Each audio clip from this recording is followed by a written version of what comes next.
На поле танки грохотали, солдаты шли в последний бой, а молодого командира несли с пробитой головой. По танку ударила болванка, прощай, родимый экипаж. 4 трупа возле танка дополнит утренний пейзаж.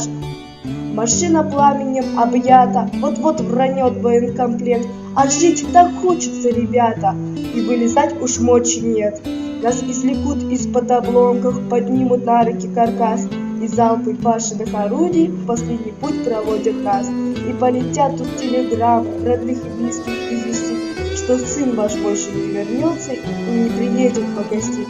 В углу заплачет мать-старушка, смахнет слезу старик-отец, и молодая не узнает, какой танкиста был конец.